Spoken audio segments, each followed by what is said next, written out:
किसी से कहने का कि तुम मेरे लिए बहुत खास, बहुत इंपॉर्टेंट हो, मगर नहीं कह पाते। कई बार सॉरी कहने का मन करता है कि मुझे एहसास हो गया है कि गलती मेरी थी, मगर सॉरी नहीं कह पाते। कई बार किसी को अप्रिशिएट करने का मन करता है, नहीं कर पाते। और कई बार तो ये होता है कि हम सिर्फ ये सोच कर रह जाते हैं कि मैं क्यों पहले बात करूं, पहले सामने वाले को बात करनी चाहिए। ऐसे ही कपल की कहानी आज आपको सुना रही हूँ, साहिल और मेघा की कहानी। 4 साल के लंबे रिलेशनशिप के बाद दोनों ने शादी की थी और आज उनकी चौथी वेडिंग एनिवर्सरी थी। लेकिन इन 4 सालों में, शादी के बाद के 4 सालों में सब कुछ बदल चुका था। एक ऐसा कपल जो कहा करता था कि हम एक दूसरे के बिना नहीं रह सकते, आज एक ऐसा कपल बन चुका था जो एक दूसरे के साथ नहीं रह सकते थे। हर समय झगड़े, ऐसा लगता था एक दूसरे से बात ही मत करो, क्योंकि बात करेंगे तो वो कब झगड़े में बदल जाएगी पता ही नहीं चलेगा। दोनों के बीच में बहुत मनमुटाव हो गया था, बहुत दूरियां, बहुत कम्युनिकेशन गैप आ चुका था। आज जब चौथी वेडिंग एनिवर्सरी थी, मेघा घर पर अकेली थी, तो कहीं ना कहीं उसका मन कह रहा था कि साहिल को याद हो उसकी एनिवर्सरी, साहिल उसे विश करे और क्यों ना वो दोनों अपनी जिंदगी की एक नई शुरुआत करें। उम्मीद ही कर रही थी कि साहिल आएगा और कुछ प्लान बनाएगा। इतने में फोन बजता है। मेघा के मन में और सैकड़ों उम्मीदें जाग उठती हैं कि ये फोन जरूर साहिल का होगा।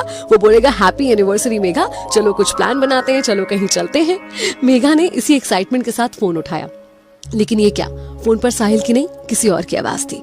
सामने से उस व्यक्ति ने पूछा कि क्या ये साहिल का घर है? मेघा ने कहा हाँ।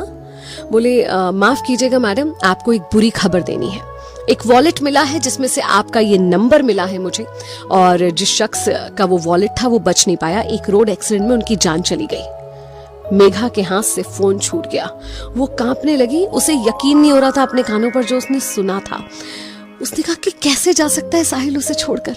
अचानक से उसे उन दोनों के बीच का सारा प्यार, सारे अच्छे लम्हे, सब कुछ याद आ गए।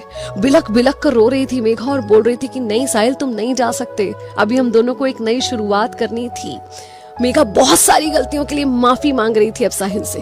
कह रही थी कि रिश्ते पर अगर उसने ध्यान नहीं दिया था तो मैंने भी नहीं ध्यान दिया था। अगर उसकी तरफ से कुछ कमी रह गई थी तो मेरी भी तो थी। अगर कुछ गलतियां उसकी थी तो कुछ गलतियां मेरी भी तो थी। साहिल प्लीज लौट आओ, मुझे तुम्हें गले लगाना है, तुमसे बहुत कुछ कहना है। ये सब कुछ कहकर फूट फूट कर रो रही थी मेघा।